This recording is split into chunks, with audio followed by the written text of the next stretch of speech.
That'll probably be the most professional part of this evening with that introduction from both of them. So I'll see what I can do on here. I want to welcome everybody. I'm going to be doing a lot of these different programs for different majors. This is the one I'm closely related to. I consider myself an educator and also a sociologist. That's my background. And I can talk a little bit about my development and decision making as we go through this. I think it might be relevant because I myself was between psychology and sociology when I was picking majors, and that goes along the lines of these pathways. The idea is that you have these interests and these talents that before we just said, hey, pick a major, and basically we throw a bunch of marbles at you. You have to pick a marble, like this is my major, right? There's no rhyme or reason. Now we guide you in a certain path, and then you kind of play around in these areas. Just because you think you might be a psych, maybe you're a sociology major, maybe you want to major in anthropology, something that's social sciences, economics, things like that. So you play around in these fields. I'm going to do a share screen here and try to go into the formal slide show like it's like doing magic tricks, but let's see here. And we were doing presentation. Okay. So this will keep me on path here. All right. So why are we here? It's about choosing your major and career based on your interests and talents using a guided pathways approach. Some of you may have already decided on your major, but this is a way to verify this is the right path for you, question things a little bit, and explore again within the fields. What are learning professional pathways? We'll talk about that in a little bit. And the great thing today is learn directly from your professors on how to turn your interests and grow in their fields.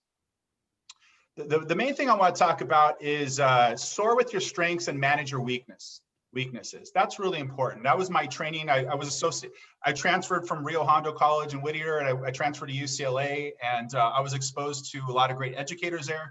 And one of them worked with Donald Clifton. He does a lot of research in development, and it's all about strengths-based learning. You might have some weaknesses. Don't focus so much on those. You manage those, but whatever your strengths are, you want to build upon that. That's a movement that we have. Now, I travel a lot. One of the perks of education as you look at your careers is we get summers off, and each job you have is going to have some perks. For me, I like to travel during that time. So when I travel the world, I'm a nerd, right? So I look at education, I look at jobs and people's livelihoods and everything. So I think about how can I influence my students? And I'm like, that's a nice building. Someone built that. You know, someone decided what colors to do that. There was a reason for that. So across cultures, ancient times to current, each member of societies have been built on the talents, interests, and skills of each generation. And in the ideal world, we'll figure where your fit is into society. There's always artists, politicians, writers, builders, athletes. We all find our place, and that's for us to explore. So it's built on that. And today is about exploring some of these bigger ideas and then specifics. There's so many jobs that we have out there. There's new jobs being created every day. Actually, according to the US Department of Education, there's 1,200 majors you can actually choose from. So the goal is to find out what is your best fit, what role would you choose to enjoy, what role in society would you enjoy, and how do you choose that? So part of this is identifying your interests and talents, then keep developing skills that enhance you. That's a really big thing. You got to start to question yourself. What am I good at? What am I naturally talented at? What do I want to develop? Now there's a payoff, and I don't want you to think about this like I'm going to get rich necessarily. For me, growing up low income, I wanted financial stability, and I've luckily in a community college, I realized that's where education was my way to do this. And as you look at this chart, your income goes up the further your more training that you have. So someone with a high school diploma, this is people that age 25 and older, average earnings. So this isn't starting salary necessarily, but starting average salary. High school graduate, it's about $50,000 a year, about 48, but let's say 50,000. And someone with a bachelor's degree is about 80,000 a year. So that's a pretty big difference there, $30,000 more per year. So that would be a goal for a lot of people. But even if you were even if you couldn't continue an associate's degree, you actually make more money than a high school graduate because you have certain skills and talents that employers might be looking for. And they're more likely to keep you on the job the more skills that you have because it's harder to replace you. That's why on the left on this chart, it shows unemployment rate. Unfortunately, and the less skills that you have, the more likely they are to replace you. And that's part of the unemployment issue that we have sometimes. And you might lose your job temporarily, but you have certain skills, you can build other skills in other areas. It's skill development. That's what I want you to think about. But definitely there's a reward by the more training that you have. Now, will you make money? A lot of students, well, I want a degree that makes me money, right? Well, we all do, right? That's the goal. If, you know, we can't all be computer science and engineering majors, right? It's not, you know, well, we can. Actually, I believe most people could, but it'd be a painful process. You can push through things, but it's not your natural fit. And it's like me and dancing, right? I can't dance. Like I can move a little bit, but learning a routine, it's just not my thing. And I'm okay with that, right? You got to figure out what you're talented at. Now, coming out of college, initial salaries, computer science, engineering majors, they make more money than humanities and social science right off the gate. However, over time, they make a history major, a psychology major, philosophy major, anthro engineer. So that's the research that shows that over time people catch up, because if it's not a right fit and you don't make great decisions in whatever career that you're in, you may not make as much money as another field that your natural talents come through in development. And there's definitely some research about this. When my slideshow is finished, I'll maybe add a link or something that you can look at or after to get this data. So this is a social science basically group. So you're probably interested in the social science research to show that. But there's a piece in that you can catch up with the income and keep building your talents. Employers are looking for certain things when you graduate. Here's a top 10 that they're looking for: problem solving, working in a team, strong work ethic, analytical skills, so forth and so on. You can see that all of these you can pick up in the majors in this cluster, and actually most areas, because you're learning transferable skills. That's the big thing, transferable skills that you can apply in different areas of your life. I was a sociology major, as I mentioned. My first job was in business and marketing, business and sales. They hired me because some experiences I had when I was an undergrad by my internships and my volunteer work at the university. And that's how they hired me. I had no business experience. That's a lie. I worked at a pet store, but I was the worst salesperson ever. I was trying to save people money. So sales wasn't my thing, but I learned some public speaking ability, despite what you might think right now. But I learned that in undergrad, and that's what they hired me for in the business world, and I learned specifics there. So keep reminding yourself transferable skills, what you can use. Now we have to start with, there has to be a starting point and a conversation starter.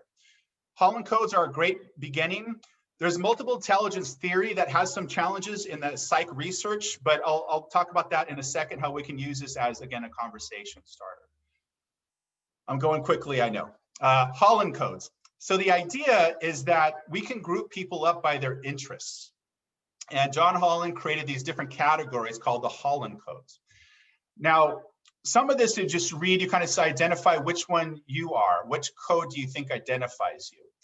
After you do that, you can take the career coach assessment, not right now, but down the road through the Career Center to get a more accurate representation of your particular Holland code. Of course, the social code would probably be very popular for this cluster. Social types typically like to work with people more than with things. They're described as helpful, understanding, responsible, warm, cooperative, convincing, friendly, generous, and patient. So if that's kind of descriptors that you think you have for yourself or people have said about you, you're probably in the right cluster. Another one for this was enterprising. Like to work with people and ideas more than things, usually described as outgoing, adventurous, energetic, optimistic, social, and self-confident. And the other one that we identify is investigative. So investigative types typically like to work with ideas more than with people or things. They are usually described as logical, curious, intellectual, cautious, quiet. So there's a range within these fields because there's research as part of the social science movement, right? You're going to find your place. Now, this isn't an exact science. Again, we're pointing you in the right direction. So don't freak out if you came into this group thinking, I know my major, and now you're questioning your life. That's not what I want you to do. These are just ideas, all right, pointing you in the right direction. Here's another way to look at the Holland codes. Investigation is thinker, scientific research and intellectual pursuits. A lot of you might decide down the road to get a PhD and research the social sciences. Social, of course, prefers helping people, known as the helper. And of course, enterprising is a persuader, influencing, persuading, persuasive pursuits, like a political science major, understanding the dynamics in society there. Now, multiple intelligence, again, the research, there's not much conclusive research in there. They can't really research intelligence in this model, but it's a starting point of whether it's a skill, talent, think of it like talent. There's certain things that you know you're good at, you're naturally drawn to. And these are things you have been developing your whole life, even if you didn't realize you were developing them. So for example, music smart. Again, we say smarts in quotes, right? Some people just take to the piano or a guitar. I took piano lessons. Level 1, I did okay, but when my hand had to do something else, I'm like, I'm out, couldn't do it. Could I have continued? Yes, but it was freaking me out. There's body smart. Again, I mentioned dancing. Not my, working through steps back and forth, doing routines, I struggle with. And if I'm at a gym and there's a class going on, I am the last person to understand what's happening. Now, remind you, I have a PhD, right? So I have an advanced degree. I have a bachelor's, master's, PhD and everything. That doesn't help me in the body smart, right? There's different types of things we've been building. For me, personally, it's linguistics, interpersonal, and intrapersonal. And for each one of you, you start to identify what are your gifts? What are your talents? What have you been building up throughout these years? Some of you can look at this and identify pretty quickly. Picture smart, again, would be taking information kind of like artists, kind of visual. Interpersonal is getting along with other people, understanding emotional intelligence. Intrapersonal is self-reflection. Nature smart is seeing patterns in nature. Like for me, I just see a tree. If you go with someone else who's really into this, they can tell you the names of the bushes, the names of the trees. I know Mike Reed is here. If I see a hill, I'm like, oh, that's a hill over there. No, it's going to be some specifics. There's a bunch of rocks. It's all vague to me, but you can identify that with the world of geography and geology and the earth sciences. So start thinking about these things a little bit to kind of where do you want to develop? What do you think are what you've been building on? Now, learning professional pathways, I'm going to read this, though I generally hate reading from slides. It's a guided approach to help you choose your major and career. Learning and professional pathways group majors by common subjects, careers, and coursework. We have 8 LPPs for you to choose from. And the idea is that'll progress you further and more likely to complete your degree or certificate. And it gives us, counselors, professors, to keep you on the right path for you. And we can do things like this where we can talk about careers, we can talk about skill development, interests, we can put them all together in this group. It's a great way to group them all rather than kind of get lost in the whole thing. Again, we have 8 LPPs at Glendale College. One of them is called personal exploration.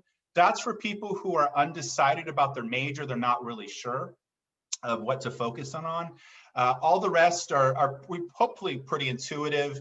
Visual performing arts, business, people power perspective, which is where we're here today, STEM, industrial technology, aviation, and language and communication. And within each LPP, learning professional pathway, there's a bunch of majors within there. Now, when we showcase the majors to the school, we'll talk about this specifically. For this LPP, are you interested in the inner workings of humanity? Are you curious about society, behavior, and culture? Do you have a thirst for knowledge and a desire to share that knowledge? Then the people, power, and perspective LPP may be the pathway for you. I think that's what's the point at that point, right? It seems like a sales pitch. Explore local and global communities and interpersonal connections as you discover ways to positively impact society. Discover academic and career options in history, psychology, ethnic studies, women's studies. Pursuing the people, power, and perspective pathway may lead to exciting careers in counseling, law, global studies, education, social justice, and beyond. Hopefully you're pumped. Hopefully you're in the right God. I don't like people. Maybe I'm in the wrong place. Well, maybe that's part of your development here. Maybe that's part for you to kind of figure that out. These are some examples of the degrees that we offer here at Glendale College that directly relate to what we're talking about. Of course, these are just some that we offer. When you're transferring to a university, for those of you looking at that, there's a lot of other majors that are similar to this that match up here. But keep that guided pathways ideology in mind. Keep skill building. Keep reaching out to your instructors and role models and have conversations. And today is about, let's go back to the slides here. Stop share. Today is a way for you to learn more. I shared a little bit about myself, again, sociology major. I decided I wanted to work in education when I was when I was at community college. I decided I want to work in education as a counselor. So I started taking jobs, clubs, organizations, things that were building my skill to work with students. Think about that as well. Right now, when you're developing your skills, you could take a minimum wage job and just be around that particular field. You know, if you want to work in business or something, or social services, you can maybe answer phones at an organization.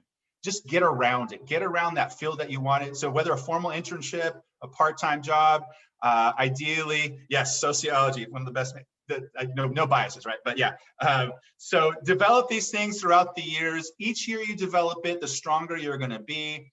Have these conversations, and I think I'll stop talking now because I think we have a lot of talkative people here. This is this people powers kind of social group, so I'll be silent now. So thank you for your time. I hope I got your brain thinking about things a different way. Now you can learn from the real experts here in the department. Thank you so much, Kevin. Now we're going to move on to our next portion of today. So we're going to move on to our Q&A portion of the evening. If anyone has any questions, please remember to send those to Elise in the chat. But without further ado, we are honored to be joined today by some amazing faculty members this evening. I will be turning it over to them to introduce themselves, and we'll start with Professor Dulai first. Hi, everybody. Thanks for being here. I'm Mike Dulai. I teach psychology, and I'm now, I guess, entering my 13th year as division chair for social sciences. I don't know if do you need more than that, Max? I don't want to gobble up too much time. I'll stop. I think you're okay. We can move on. Okay. Sure. All right. So next we'll have Michael Reed. Sorry, the mic was off there. Can you hear me? So my name's Michael Reed. I teach geography here for what's about a little more than 20 years now. And I was originally a history major who took a lot of religious studies and psychology classes. So went to college back east, then went to community college, then went to San Diego State, and now I've been in college at Glendale College for 20 years, right? So geography, places, travel, and we'll get back to that soon, I'm sure. Yeah. Oh, thank you for introducing yourself. Next on we'll have Richard Kamei. Hi, my name is Richard Kamei. I've been teaching sociology here for about 2 decades. I'm the assistant chair of the social sciences division and the head of the sociology department. Thank you. On to our next faculty member, we have Sandy Somo. Hey everyone, I'm Sandy Somo. I teach a variety of sociology courses in our department and am the current faculty advisor to the Sociology Student Association. Thank you. Our next faculty advisor is Mary Jane Biancarri. And sorry. No worries. I'm Mary Jane Biancarri. I teach in the Child Development and Education Department, and I teach a whole host of courses within that department. And I also work pretty closely with the lab school teachers there. Thank you. Thanks. Next up, we have Cameron Hastings. Hi, I am Cameron, and I have been teaching political science at Glendale since 2004. And I've also had the good fortune of being the advisor for the Model United Nations program when we're able to offer it. So if you have questions about that or anything, I was considered pre-law all through my undergraduate at UCLA, and then quickly realized I didn't want to be a lawyer. So I don't want to dissuade law, but if you have questions about that, I could touch on that as well. Thank you. Let me just double check. Okay, and then next faculty member will be Michelle Calderwood. Hi, I'm Michelle Calderwood, and I'm a new faculty member here. I came right out of my PhD program where I got a PhD in psychology with an emphasis in neuroscience, so I can address psychology and neuroscience related questions. And yeah, oh, and I teach psychology, physiological psychology and research methods. Thank you. And then I believe our last faculty member is Michelle Stonis. And I hope I pronounced that correctly. Hi everyone, I'm Michelle Stonis. I teach U.S. History and U.S. Women's History here for the History Department. I was previously at Cal State Long Beach for almost a decade, and then I was adjunct here for 7 years. I'm one of the new tenure track hires. I'm really interested in social justice and gender studies, and I'm also the faculty advisor for the Feminist Society. And Cameron, we should talk. I too was interested in being a lawyer when I was at UCLA, and then I was a nanny for a lawyer, and that was the end of that. So if you have questions about any of those things, we can talk. And this is one of my kiddos. And Maite Peterson is also on the call, and she's in the history department. Okay, just check. Yeah, I was just about to get to that. So we have one more. It's going to be, as you said, Maite Peterson. Hi, everyone. Thanks for that, Michelle. Yes, I'm Maite Peterson, and I also teach in the history department. I specialize in history of American women. And I'm also the faculty advisor for the History Students Association. And I was a community college transfer student. So I earned my associate's degree from Los Angeles Valley College, and it only took me 7 years to do that. So if anybody wants to talk about being a working student and all of that, I can sort of like help guide with that. Thank you. Thank you for all of those introductions. Thank you, Max, for keeping up with all those names. I know we have like 9 presenters tonight, and we're really so lucky to be with you guys tonight. So the first question I'm going to direct to Professor Kamei, and then we're kind of going to go from there if anybody wants to jump in. So a lot of students at the community college level are undecided, and we want to know, how did you decide on your area of study and what school did you go to? Okay, that's a really good question. I try to keep it brief. There's a long history. So when I began community college, I had no intention of going on to, get my bachelor's degree. So at that point, I was thinking about being an electrician or some kind of blue collar work. But I took a class at the community college, and it was a sociology class, and it completely changed my life. It caused me to see the world in a different way. And I just got this hunger for knowledge. So I began to pursue, a higher education based upon that. But based on various circumstances, it wasn't exactly a smooth path to getting a bachelor's degree and then a master's degree. Maybe later I'll come back to it. But I went to Rio Hondo Community College, like Kevin had mentioned. I live in the East LA Community College District, so I was going to go there. I almost went to PCC, and then I ended up at Rio Hondo. And then after that, I went to Cal State Long Beach for my bachelor's degree and got my master's at Cal State LA. But I'll keep it brief. Thank you. On to our next question. This one's for Professor Hastings. Kevin Meza talked about the Holland codes and personalities of different students. In your experience, what are the interests of students who enter any particular LPP, and also the political science major? So I would say, one thing I kind of touched upon with my own experience was that, as a political science major, I think there is a lot of student interest in pre-law. And we don't have like a robust pre-law program at GCC, but a lot of the 4 years do.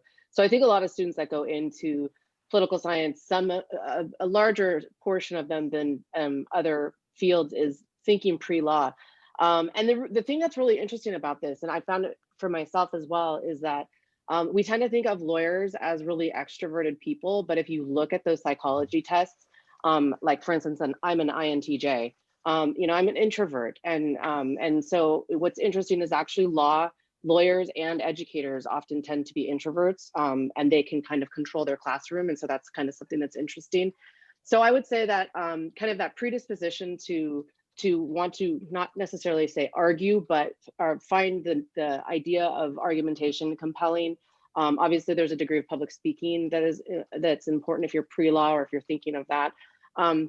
But the other thing is that I get a lot of students that are really interested in things like international law, diplomacy. And so there's that aspect too, where they're very drawn to larger kind of social justice issues globally. So I don't know if there's one personality type, but I would say that, you definitely to some degree need to be a people person, because many of those jobs are going to involve engaging with lots of different types of people. And, I think a kind of a misconception is that political science, you need to go into politics. A very, very small segment of political science majors will actually go into politics. They might work in government, but a lot of them will go work for nonprofits, intergovernmental or non-governmental organizations. And so I don't know if that answers your question, but it's a pretty broad variety of students. I would say there's not one type. Yeah, thank you so much. I think that was really interesting how you mentioned that a lot of the professors and lawyers are actually introverted. I'm pretty introverted, so I think that's encouraging, I guess. This is a question for both Kame and Somo. What are the interests of sociology majors? Did you want to start, Sandy? Sure, I can go ahead. I think that a lot of sociology majors are interested in society as a whole. They're really interested in learning about people, and I think many of them want to go on to careers that help people. There are many that are interested in gender or wealth inequality or just social justice issues as a whole. I definitely know a lot of my students want to either go into education or they want to go into social work. So definitely I would say the one thing they all have in common is they love people and want to help people. Take it away, Rich. Definitely. No, I 100% agree. They generally, I think a lot of folks here are social folks. Kevin, I see Cynthia, Zalaire, Sandy. We're very curious about the world. We want to understand, what makes it work. We want to critically examine it so that not only can we have a better grasp, but that we can actually effectuate the change that is necessary to bring about a better society. So there is this compassion combined with passion, combined with intellect. I think that comes together for social folks. Yeah, can I chime in for a second there? Yeah, of course.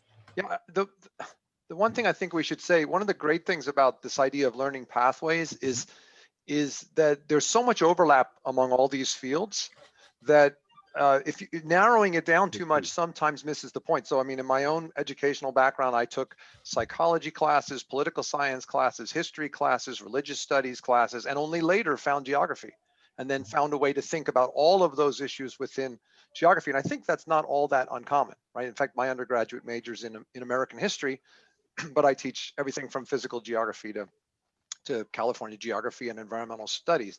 And so, I mean, I think this idea that there's a curiosity about the world and the social world and how people interact with each other and with the wider environment, it kind of runs through this whole realm is all I wanted to add.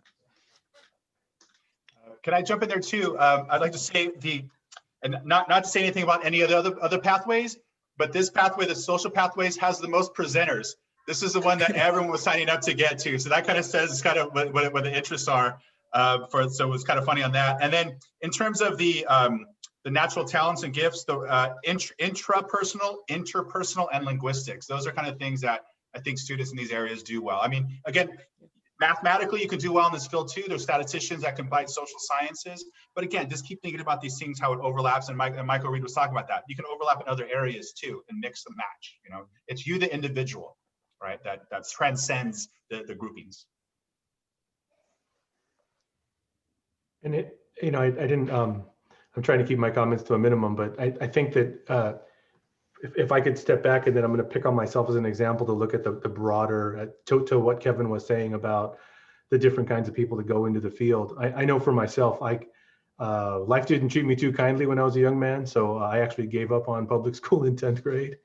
And I, like Maite, took 7 years at Glendale Community College. So to all the GCC students, you never know where life will take you. But I was keenly interested in political hip hop and music, and I had actually refused a record contract. But it was my interest in the politics and the music that spurred me to go into any field that was in the social sciences. And I wish that we had learning pathways back then, because it probably would have directed me in different domains. My degrees are in psychology and in education now, but you really never know. If anyone asked me back then, from being somebody that was, into political hip hop, what you would do with your life, this journey I wouldn't have imagined it when I was a teenager. So It's always good to keep those doors open. And I hope that this does help narrow that field for anyone listening either tonight or if they listen to this again later.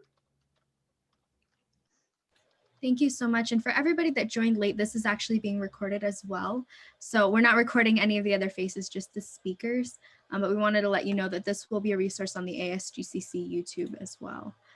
So kind of going off of the previous question, we were talking a lot about interests. This next question is more about skills and the skills that people develop in this LPP. So I'll start off with Professor Peterson, and then again, if anybody wants to jump in, then you may do so. So what's the question exactly on what kind of skills? Yeah, so what kind of skills would you expect an individual in this LPP to develop by the time they graduate?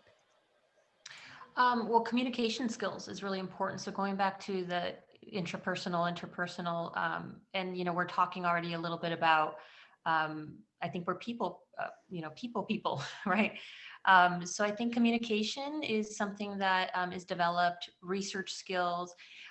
Going back to also what Professor Kamei, so what Richard and Michael were saying about curiosity, right? So I think it really starts off with curiosity, then going out there and learning how to research things, how to ask the right questions, how to think critically, so critical thinking skills, how to process information, and then how to be able to present that information. So I think those are important skills that are developed. Can I add something too about what Mike was saying? Regarding your political hip hop and that, but in some ways, doesn't it make so much sense though? That's sort of how I developed. I was a punk rocker, right? And so like a lot of the activist sort of things, looking back, I'm like, duh, this is of course where I was going to end up. We have 3 former punk rockers in our division that are tenured now and have done phenomenal work in education. That I know of. There might be more. And then, yeah, right. So I want to add one more thing. If we're talking about like skills or just like things so it's skills that you can develop, but then also to think about skills that come naturally to us. The other thing that stood out to me is when Cameron was talking about being an introvert. I'm also an introvert. And Elise, so you saying that sometimes that really, I think these things are really about using whatever you are as a strength. So I think we think of those things as weaknesses or as something that might hinder us, when in fact, these are some of the things that might be what makes us unique to any position where we end up. When it took me a while to realize that I wanted to get into teaching. And once I did, I would look to professors who I had who inspired me. And I just didn't see myself in them. I'm like, these professors are so great. They're one in particular who was a great lecturer. But he was a really tall man, big voice. He would come into the classroom, hi, everybody, and just kind of wake us up and get us going. And I'm just not that. I'm sort of more quiet. I mean, I don't know if you guys can hear me right now. I'm a little bit more quiet. I'm an introvert. And I just would get scared. Like, I could never do that. I mean, I love history. I would love to teach, but I don't have that personality to be in front of a classroom. And now, after a few years of teaching, I realized that the way that I am, sort of quieter, maybe easier to approach, my students who are introverts, my students who are afraid of speaking, they sort of are able to then find their voice in my classroom. So there's skills that you're going to develop here, but there's also skills that, again, we naturally have. And whatever those are, don't think of them as negatives. Think of them as positives. That's what makes you unique, and that's what you will bring to the table.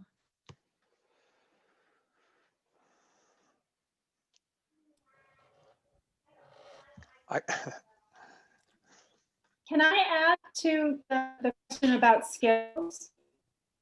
Yeah, absolutely. Thanks. I just, as Mai Tai was talking, I was just thinking one thing that I teach child development and education, and one thing that where I teach child development, and one thing that I often tell my students is, I expect you to go out and be advocates for children. I expect, in whatever, and I think kind of in any field, of people who are represented here, I think that's a skill people are going to learn, is to advocate for others, to advocate for the environment, to advocate, just to be advocates. And I will say, in whatever field you go into, with having taken these child development courses, how children should be treated and why. And I hope that inspires them, and that advocacy, they take that with them.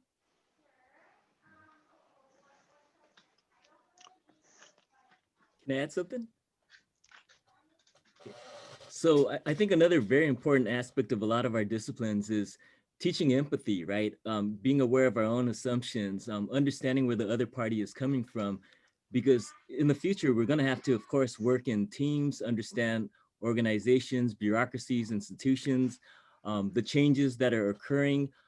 All of that is taught in many of our disciplines within the LPP, right? Within power, property, and not power, property, and prestige. That's something else. That's Max Weber. I meant, what is it? Power, people, and perspectives. So wanted to just add that. Yeah, we don't have an anthropologist with us today to talk about cultural relativism, but I think it does infuse most of what we're doing here. I mean, that the ideas coming out of, Franz Boas in the early 20th century about how these other cultures, these so-called primitive cultures, were actually full-fledged, completely human, completely sophisticated cultures as well, and that there were these blinders on the Western eyes. I think that infuses every single discipline here in one way or another.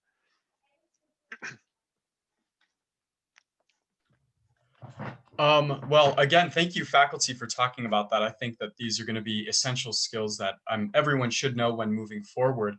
But to shift gears a little bit, GCC, like all colleges, offer resources to help students. So I have a particular question specifically for Calderwood. Did you utilize any resources such as tutoring, financial aid, or student programs to help you get through school?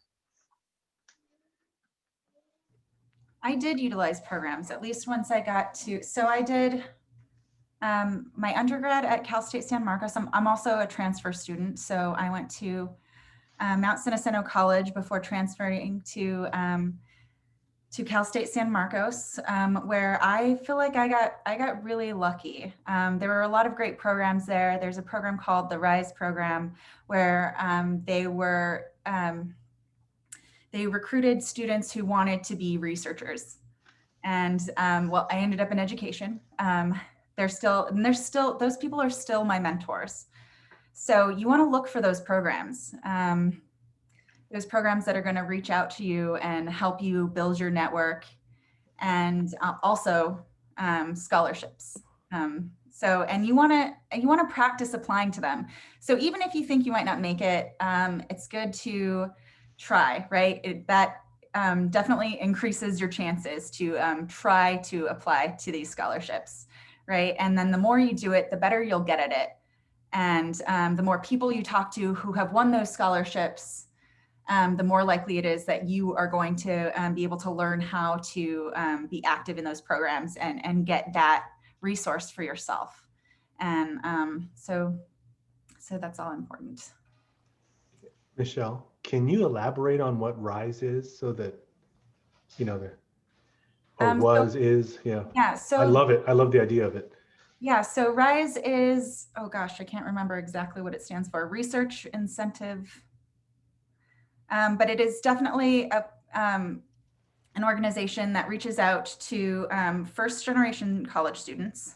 And I am a first generation college student, and also minorities. So it definitely connects you to other people and mentors that you can identify with. And then also gives you funds, and at least a lot of Cal States have very similar programs. And some of them are still called RISE, at least at Cal States.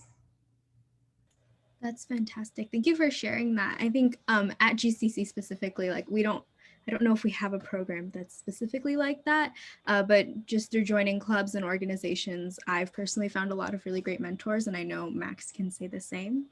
So thank you for all of that insight. Our next question is actually from somebody in the audience for Professor Hastings and Stonis. What programs helped you as pre-law students financially and socially before you changed your career paths? Cameron, do you want to go first? I was going to say the same thing. Oh, No, I was in the pre-law society, but that's more just kind of like a co-curricular or extracurricular activity. But one of the good things about this, and for any of these majors, I would believe that there's something akin to it. And, we have the same thing on our campus is, the advantage of those kinds of discipline-specific clubs or programs is that they, and this kind of speaks to like what Michelle was saying in terms of mentors, but they also do presentations. They invite you to go into the workplace. So we would go to law offices, we would go to court, we would learn about what it's like to be a lawyer. And so I think, again, like we have a history students association, we have a psychology student, well, I don't know if we have that right now, but I know we've had active clubs in, for instance, anthropology. And even at GCC, those are great places for students to make connections to other people in their field, like whether they're professionals in the field, finding internships is always a good idea within your discipline. And so those connections that students can make to just resources in the field, I would seek out those, whether they're clubs or, specific societies, because they will be really good resources to link to your field. Can I chime in a little bit on that too? Because I know that we had another person who was about to go, but let me just add that there are these statewide associations for many of our disciplines too. So for example, there's a California Geographic Society and they have conferences and they're almost all student presenters. And that really inspired me to pursue the academic career. I knew I wanted to study geography by the time I got to grad school, but I didn't know what I was going to do with it. But joining, it wasn't exactly a club, but attending these conferences and hanging out with a whole bunch of grad students really lit the fire in me. Anyway, sorry to interrupt. No, thanks for sharing that. So my journey kind of begins a little bit differently if I backtrack a little bit. So when I was a kid, I used to play a board game that was all about law, and that was fun to me. And it was like, if you were jaywalking and got hit by a car, what would you do? And I was like, this is great. I want to grow up. In like 6th grade, I'm like, I'm going to be a judge. Like I was just like all about it, right? And so I go to UCLA and I was like, no, like absolutely not. And the reason why is because I ended up nannying in Bel Air for a fashion designer wife and the husband who had his own law practice and in Brentwood. And by seeing their lifestyle and seeing what I wanted, it made me all the more passionate about law and helping people, but that wasn't what I wanted to do. I didn't want to have those hours. I didn't want to have that life. And so I was going to be a comm major at UCLA and go into advertising. My mom had her own advertising agency and I just always enjoyed doing that. My mom helped to start monster.com. So I was like, well, that's a really good job. And I'm an extrovert and I would love to talk to people. And then I went and sat in on the comm meeting because you had to apply to get in. And I thought, if I don't have this GPA, I don't want to get stuck here longer. And so what I did is back then I got the paper catalog and I went through it and I started with A and I highlighted every class that sounded interesting to me. Then I tallied them up and the discipline that got the most interesting classes won, and that was history.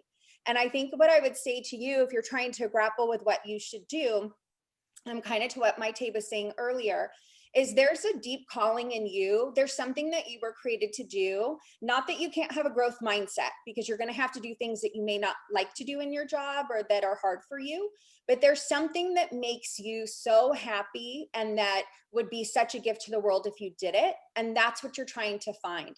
And so I definitely agree with Professor Reed, like try on different hats, like visit different clubs, get different internships over the summer, interview people. Who wouldn't in, early career love to have a young, eager college student say, hey, can I talk to you for 15 minutes? I just would like to be you when I grow up, and I'd like to ask you what that's like. I think you'll learn a lot from that. than looking at how much money someone makes, because that's all relative, or looking at like the prestige of a career, because that's all relative. Like, what were you made to do, and what would you want to wake up on Monday that would make you so happy? And last thing I would say is, I also recommend usually to my students, if you're fine with R-rated movies, is watch Office Space, right? If you think like, oh, I want that job because I want that prestige, a paycheck is not going to cut it for you when you're sitting under fluorescent lights every single day. So I can really resonate. A lot of us on this screen, we are advocates at heart, and we do it in different disciplines, and we might have different ideas of what we're advocating for. It might be children or the environment or gender justice, but there's something that we're using in our skill set to make the world a better place. And that's where the people come in, right? Like, people can be, and you're like, ew, humans, like, I don't, but that's the people part of our LPP, is how are you going to help humankind? And that should help you, I hope. So. Can I add to that? Do you mind? Do I? Go right ahead. That was really wonderful, Michelle. I think that that's so important to especially tell to our students. I remember hearing a few years ago an NPR story where there was like a spike in, and not to like keep going on like picking on lawyers, but there was a spike in students wanting to be attorneys, lawyers, and doctors. And then they found a correlation with like all of these shows. Like, I never watched them, so I don't know, but I'm sure you guys do, like Grey's Anatomy and all of those.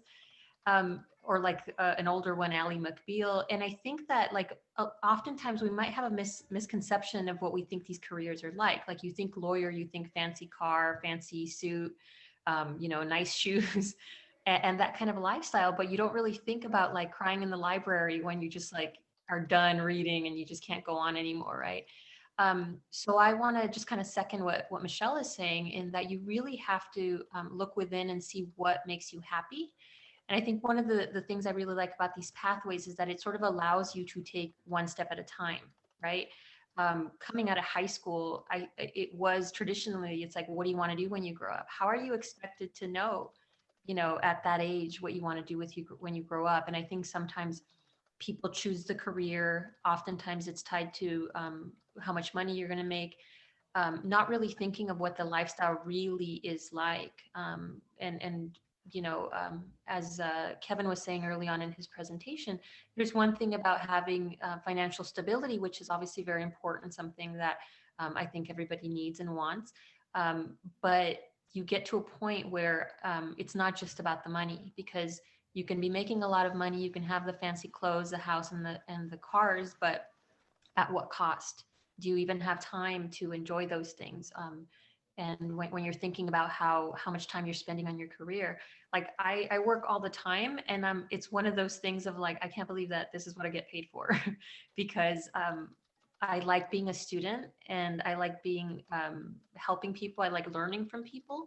And so I get to do that. I get to sort of continue to learn so that I can teach, right? And keep those things in mind. And also I think with these pathways is that you can take one step at a time. You don't have to know exactly where you're going to end up, because things will come up in your life which will sort of help narrow it down naturally, making connections, joining clubs, meeting people, having mentors. So you don't have to freak out.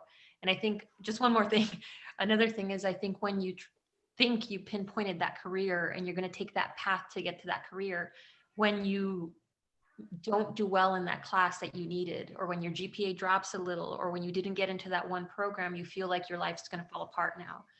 So I think we need to start stepping away from like choosing the career and trying to like this perfect path to it, and understand that like maybe taking one step at a time will be better, right? Better, easier, less anxiety.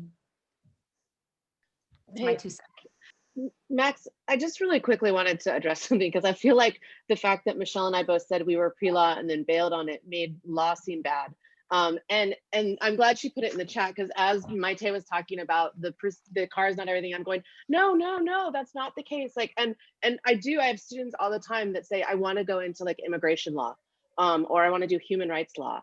And so I did want to really point that out, that it's completely possible to do advocacy work, social justice work, oh my God, like with this election going on, there's been a call for like lawyers to go out and defend voting rights, right? So there's plenty of opportunities to do really good stuff within the legal field. I was just simply saying, I got to my, my path went like this, like Maite said. And I just was pointing that out as part of my path. But I just wanted to make sure that we weren't jumping on the legal profession. So. Yeah, and if I could jump in there really quick too, another reason why the humanities are so great is there's not typically a pre-law major. So you can have any major, it's about your GPA, right? And then which law school you want to go to. And in fact, at the end of today, I'll put a ton of different links in the chat for you.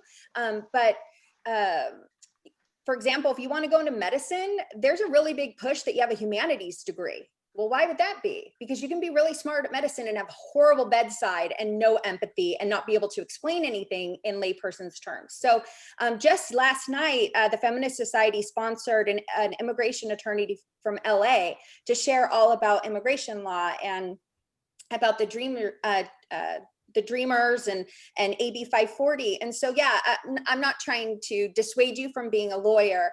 I would just say, like, get really quiet and still and try and ask yourself, why do I want to be that? Like, what could I give? And what would my service be, right? Like, your life is about service. It's the rent you pay for living here.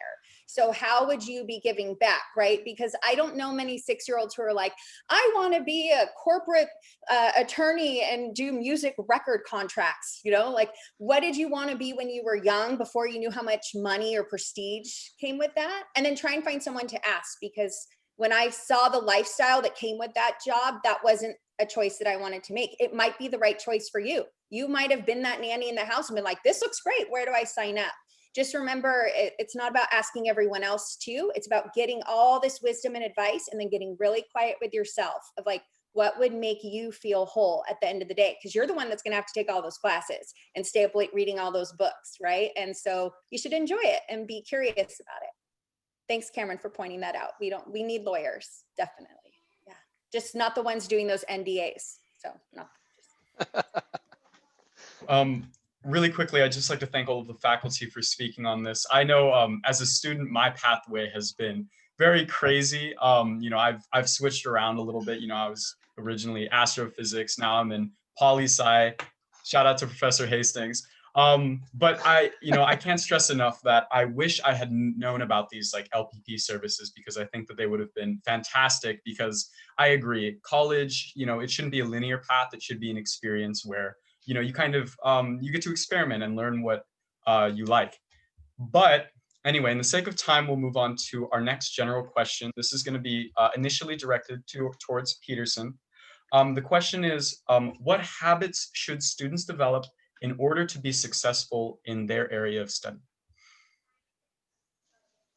Well, I guess maybe your area of study. Sorry, misphrased that.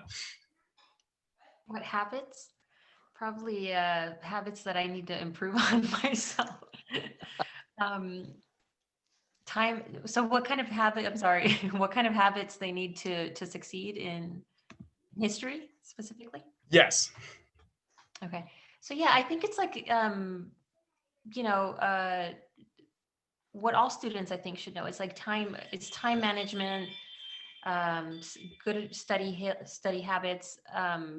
I think I think one of the important things too that I think more and more students are realizing is like really communicating with professors is a good habit, right? Like I think sometimes, and I was that student where, again, because I was working, I don't know, and especially in community college, I didn't always feel very connected. I didn't get an opportunity to join a lot of clubs because of my work schedule. And now I realize, not until I got into the bachelor's degree, I realized how much I should have been reaching out to my professors the whole time.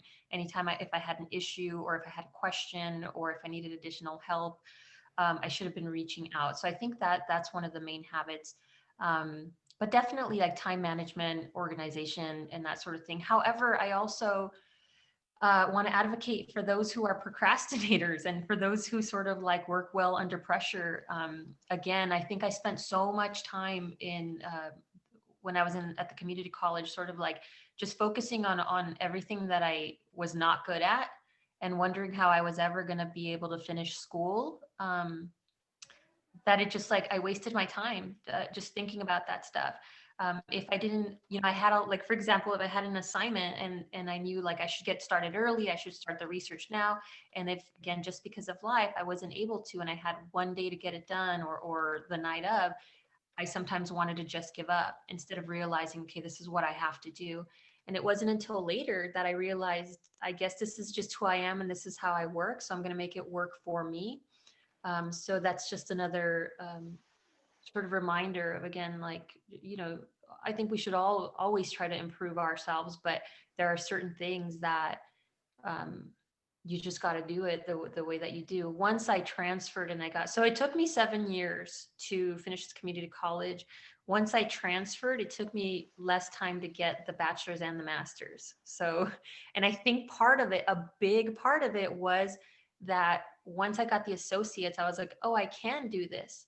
Right. And so I didn't have all of these like things fogging my mind and sort of keeping me back.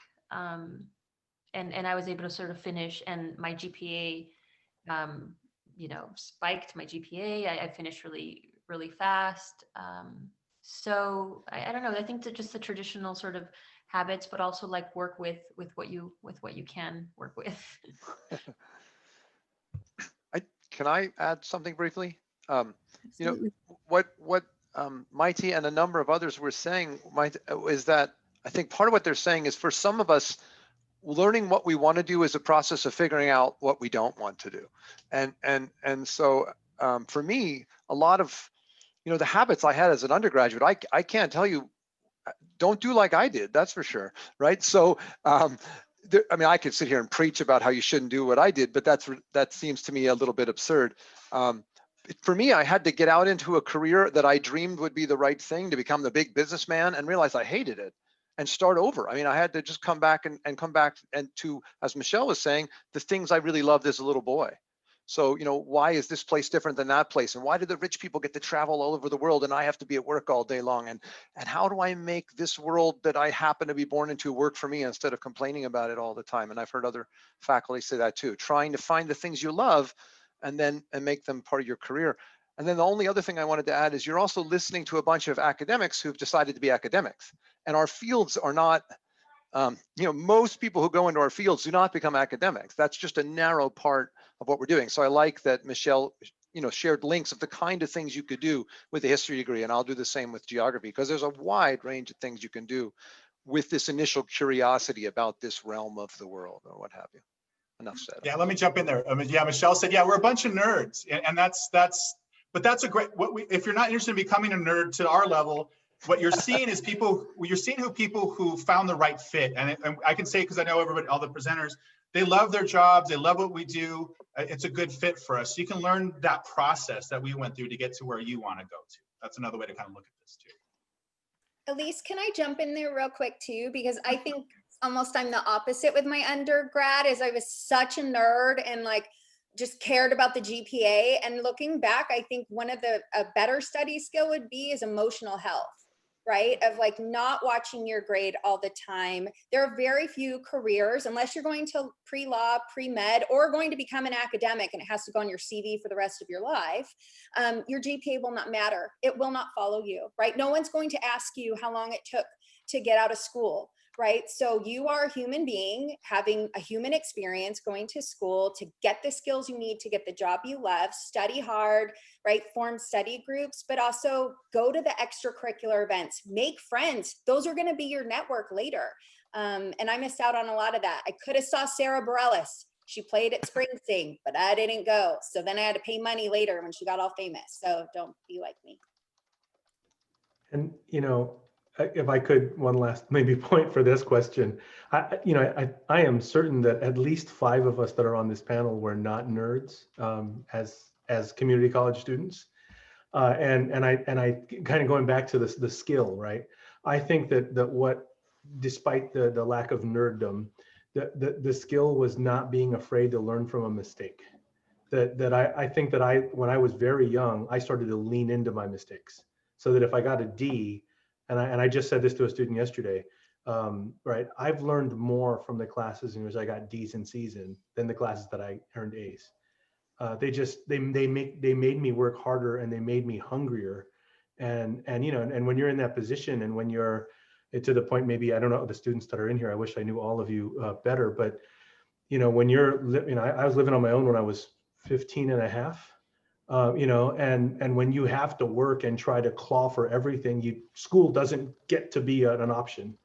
And you make mistakes and you fail, and it looks like procrastination from the eyes of those with power. It looks like you didn't make it a priority. And I think that you have to be unafraid to accept your circumstance and then just lean into it harder.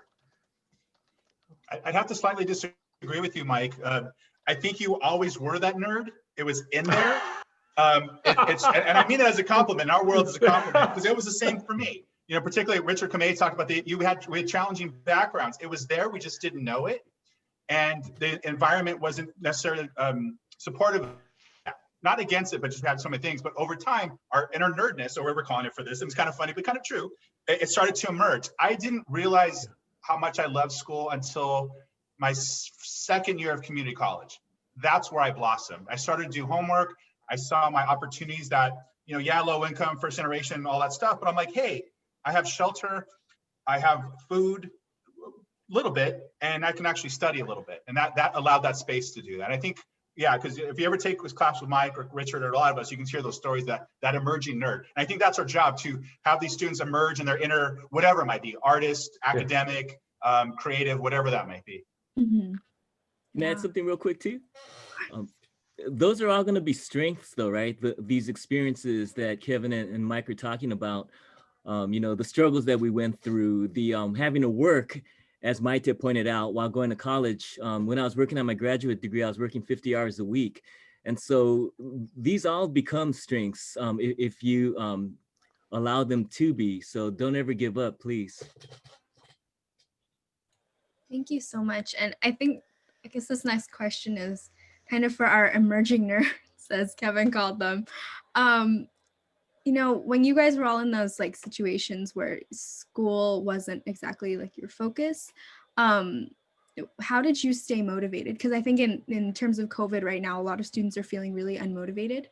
And just in your life situations, have you ever felt those moments? And then how did you push past them? Can I for anybody? Oh, go ahead, Mike. For anybody here.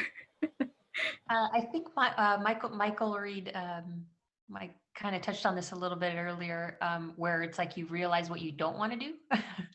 So I was working at an insurance company in the claims department. How fun, right? Talk about being a people person. And so a couple of things I think to address here. One is grades aren't everything, right? Because one of the things that, again, I don't realize until looking back, it's why did I quit school?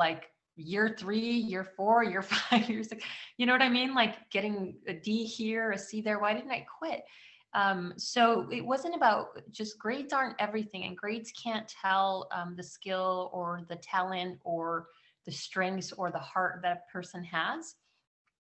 So for me personally, I realized after the fact that I had those skills, I had that strength. I worked at an insurance company and I got promoted. So at 22, 23 years old, I was making actually a decent living. For then I was working 50 hours a week. I was managing. Eventually I got promoted to manage the department, and I could have made that a career. I was making enough money and the prospects ahead. I could have just stayed there, right? And again, so for me, it's think about okay, I'm young, I'm making money, I'm living on my own, and I'm not doing very well in school. Why don't I just quit school? But again, going back to a lot of the things that we've been talking about, one of the things, it's what's in your heart? And I was not fulfilled. I was just absolutely not fulfilled. I knew that in order to enjoy my life and to feel happy and to just wake up every day motivated, I couldn't do that. I couldn't have that type of a job. Going back to what Cameron's saying, is that some people do get a lot out of that. And so that might be a really wonderful opportunity for people, but it just wasn't for me. And so those are the things, right? You got to really, really think about what you have to offer, what fulfills you, and just sort of like keep going in that direction, I think.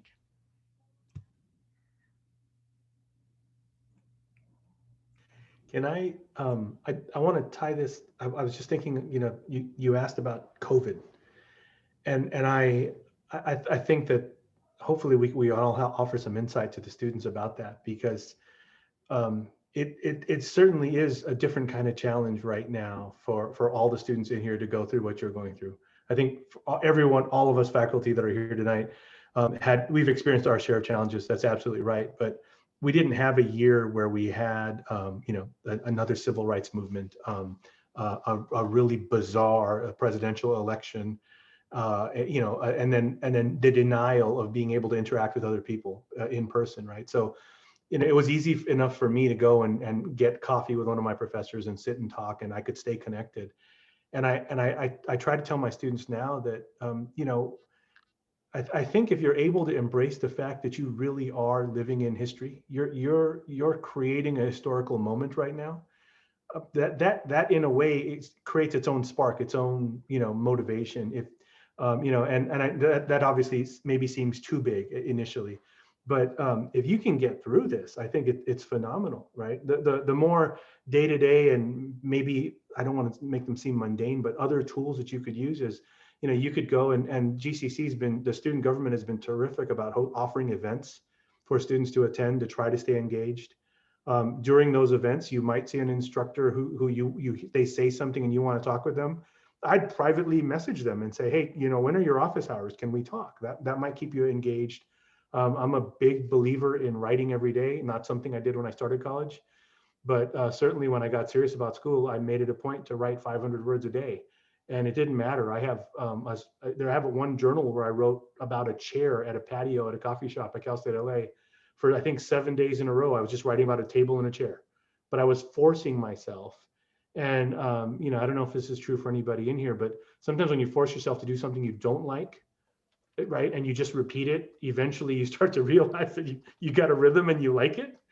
And I think those are, at least for now, for me, some ways that I would, tips that I might try to offer folks to try to stay motivated. And of course, also lastly, knowing that there's an end point to this, that, and again, it's a historical moment. So y'all get to define what that end point looks like and how we come out of it. And maybe that's thrilling for you. I hope it's thrilling for you. Anyway, I don't know if others have COVID busting ideas to share. I want to. Can I? Oh, sorry. Go ahead. Who's talking? Me? You are. Go for it, Michelle. All right. So, sorry. I just wanted to say that, kind of to what Mike was saying, COVID is creating this unique situation for you guys. But even under normal circumstances, there's going to be times that you're going to want to give up. You're going to give up some social things so that you can write a paper. I remember crying because all my friends were out having fun and I had to stay home to write a paper because I was one of the only friends that went to college at that time anyways. And so there's going to be times when you're going to want to give up, and maybe now is one of those times. So reach out to other people that can relate to you, and reach out to your professors, which is sometimes hard. By the way, I wanted to say this much earlier, but remember too that your professors are just people, and even when you're feeling intimidated, they can be your biggest advocates. So make sure be brave and talk to them. But anyways, so I wanted to say to be sticky, right? Even when it's really hard, know that part is going to pass. And find ways to keep your interest alive by talking to other people or spending a little time with things that you are really interested in related to your topic, right? So that's it. I can chime in a little on that, Michelle. You reminded me that I'd forgotten this, but I went from a public high school where I was a mediocre student. Good test scores, frankly, but mediocre class grades. And I went off to an Ivy League college, and I got in because I joke I got in for diversity, because I'm the only person I ever met who admitted to having a D ever before. So D was for diversity or something. But the reason I got in is because both of my parents worked there. So I showed up in this environment with all these people who'd come out of prep schools who were paying cash for very expensive education. And I remember writing my first history paper, and it was a 20-page paper in my freshman year. And at about 3 in the morning on the day it was due, I was in the computer center, which was a new thing. And you just had me remember that I was weeping, talking to my best friend from high school who was not in college and trying to figure out whether I should drop out of college. So, I mean, these kind of stories, I think we all have them, although it's not at all the same thing. But, you know, COVID is a unique, as Mike points out, a unique historical event. But eventually I had a dream, and for me, visualization was a lot of it. Like personally, I knew the little house in Santa Cruz I would get when I was a professor at Cabrillo Community College, and then I would walk down this path to surf, and I knew the art I would hang, and I kind of knew how I would decorate the porch, and I didn't need a big house. I just need a little house near the beach in Santa Cruz. I didn't get that, but I got something pretty close. And, you know, one of the things I like to tell my students is you as a young person, I tended to sit on a couch waiting for things to happen. And it was only after I started setting sail, so to speak, metaphorically, that I started to thrive. When I kind of realized that by setting sail, I was learning how to sail. And along the way, if I saw an island I liked better, I could turn the ship. But I had to get going. And so that metaphor of like, I'm sailing in this beautiful direction. If I see something better along the way, fine. But let's get going. And so for me, it was like visualizing. So I literally went so far as to buy like, I bought outfits that looked like professor outfits.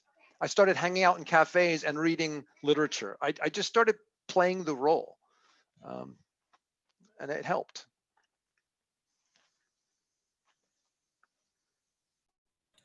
One thing kind of that I think connects with what everybody was talking about, that I think you could do during this time, that I know helped me, that held me accountable, because I kind of needed that that external somebody holding accountable, is I connected with my instructors. And I know it sounds like I'm just saying that as an instructor, just trying to get you to come, and I am.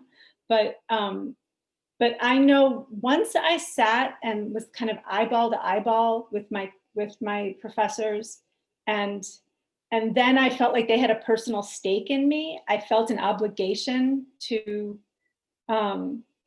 not only to myself, but to them. And that for me, it may not be for everyone, but that for me was that external motivator that I needed. And I would love to say it was all internally motivated, because that's what I want, but I needed that external motivator. Like my professor will be disappointed if I don't finish this paper, even though I don't want to. That's really good advice. Thank you all so much. So a lot of people mentioned visualizing your career. So to kind of stay in the realm of advice giving, but shift gears a little bit to more career paths, how can students make themselves more marketable to employers and get a job after graduation? I see a lot of people reaching for the unmute button, so I'll let anybody go. I'll actually field that one, because the job that I did while I was getting my master's is I worked 5 years in a recruitment advertising agency. So I was an account executive, and our job was to help companies hire. So what I would say, right, even if you don't know what you want to end up doing, is remember you're going to be a really big pool of candidates. And right now, for millennials and Gen Z, you will probably have anywhere from 3 to 5 different careers. So you might, like, I'm already on number 3, right? So try and diversify and find things that you're interested in. Like summer internships are a really good way to do that. If you have the opportunity, get a minor. Right now, there's like a ton of minors that are fully online too. So your online ability to be able to rack up some certificates, anything that can differentiate you, right? You're going to med school, then don't necessarily do just the anatomy bio track. Take some humanities courses so that you can show that you're a good communicator. So yeah, there's a lot of different ways to try and differentiate where you volunteer, right? Get on LinkedIn and start networking with people and see, like, find the people that you think you want to do what they're doing and see what they've done, right? So yeah, there's just so many ways. A lot of times now, right, you don't get hired and then you're like, no, I don't do that. Like everyone kind of does it all. And so the more skills that you have that you can show your skill set. But I would also say too, like developing yourself as a person, right? Like have hobbies, be kind, be empathetic, be emotionally healthy. Those are things that you could differentiate yourself too. I mean, when we were hiring at job fairs and we would screen candidates, right? We're not just screening for your GPA, we're screening, can you play in the sandbox nice with everyone else? And so remember that that's part, right, of you being a whole healthy person. So hopefully that helps. And participating in clubs, right? Anything that you can add to your CV. Yeah, I was, since I hear a silence there, in geography, they're particularly unique situation for the last, God, it's been 25 years at least now, where every geography major is expected to know something about computer map making. Computer making maps, cartography used to be an art. It was like this weird mix of art and science. It was all done by hand with very carefully measured tools, but now it's done by computers, and it's done so rapidly and so beautifully that organizations all over the world need map makers. And so I took lots of GIS courses, even though I was majoring in cultural geography. And this is increasingly one of these things where whether you're going to use it or not, you need to know how to use GIS software. That's unique to geography, however. It's not true across the social sciences, although economists, anthropologists, lots of other fields have interest in GIS too. But that's a specialized tool. Everything else that people have said, I agree with. You know, join the clubs, get involved in extracurricular activities that are related to your field. You'll meet people, you'll learn about it, and some of that stuff ends up on your resume.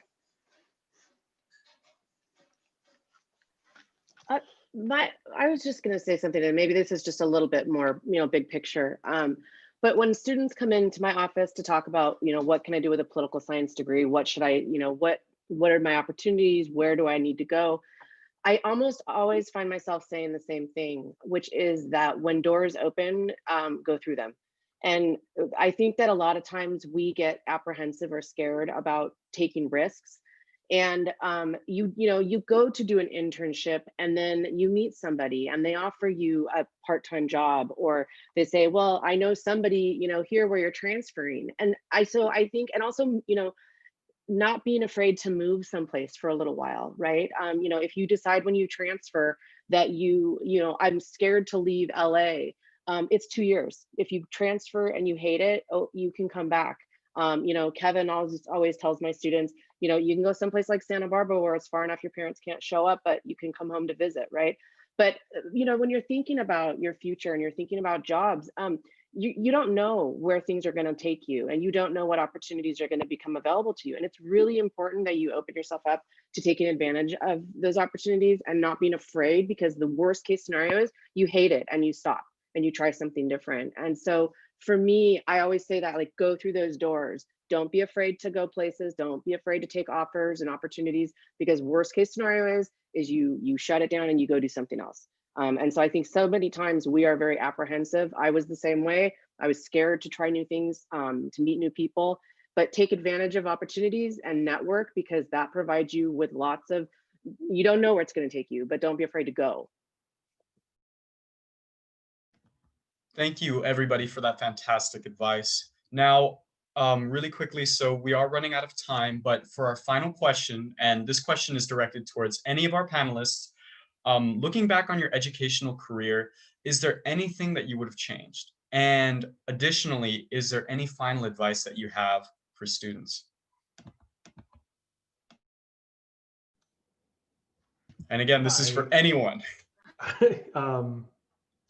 I wouldn't, well, personally, I don't know that I would have changed anything. I might have gone through the school system faster, but I would not be who I am today. And I think that I would have had a compromised personal ethic and sense of empathy if I didn't, go through the struggles that I went through. So again, that's consistent with what I said earlier about leaning into it.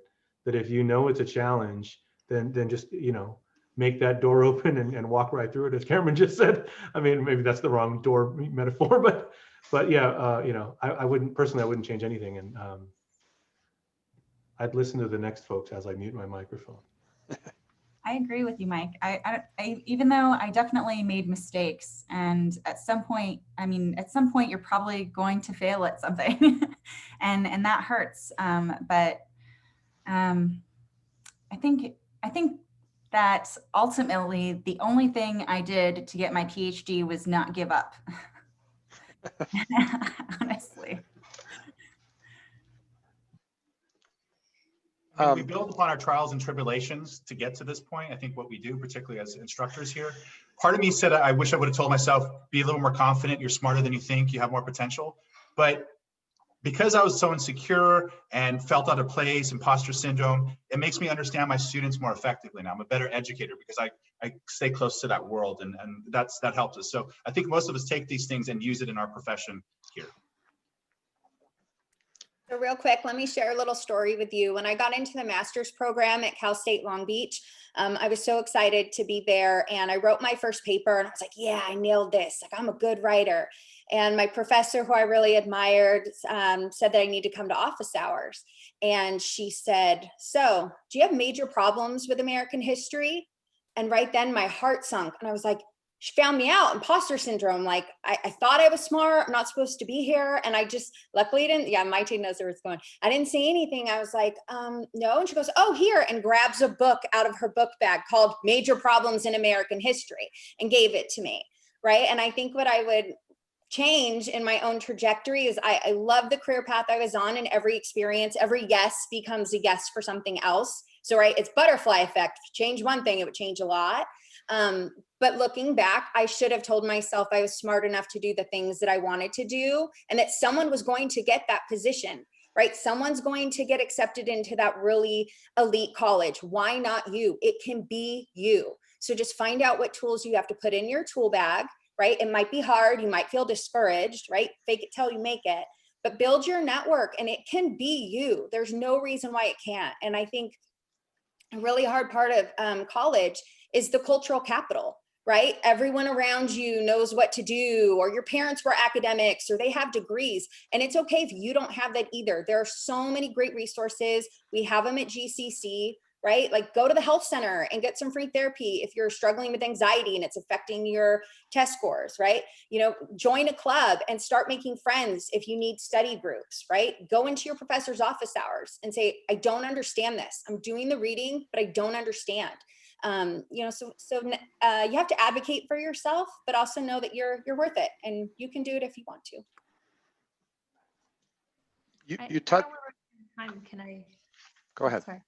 I just want to also, I agree with what Michelle Calderwood said also, like, just don't give up, right? Just keep showing up, keep showing up. I think all of us, I don't know why this is, but I think when we start a program, start a class, start a job, we feel like we need to go in knowing it. And that's not the case. You go into it, you don't know anything. None of us do when we start something, and you learn and you make mistakes, and just like be okay with making mistakes and be okay with failing, because that's when you learn, that's when you grow. The times that you feel the most uncomfortable is usually when you're doing the most growth. So just keep showing up and do not be afraid. I think I wouldn't change anything of the way that, because for the same reasons that others said, like, I would sort of like be giving up my experience, and that helps me sort of like relate and have empathy for people. But yeah, just embrace the mistakes, and don't be afraid to take the job, take the position, take the program. I remember when I was admitted in, or when I applied to the first master's program, and I was so worried, what if I don't get in? What if I don't get in? What if I don't get in? And then it hit me, and I was thinking, what if I get in? How am I going to survive that? And I did survive it. So just don't give up. It's okay. Make mistakes. It's fine.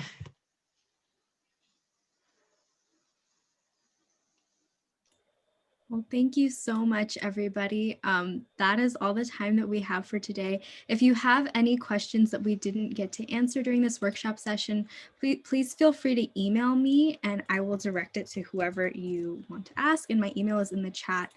And if you haven't filled out the survey that I sent earlier, please do so when you leave. This will really help us get feedback for the rest of the panels and for the LPPs in general. Thank you to all of the faculty and counselors who are here tonight. And you guys are all amazing. Or GCC is so lucky to have you, and I mean that from the bottom of my heart. We have more workshops this week and next week. If you're curious to know about the other learning and professional pathways, we encourage you to join us at those. So please visit the Associated Students GCC.com or asgcc.com on Instagram for more information.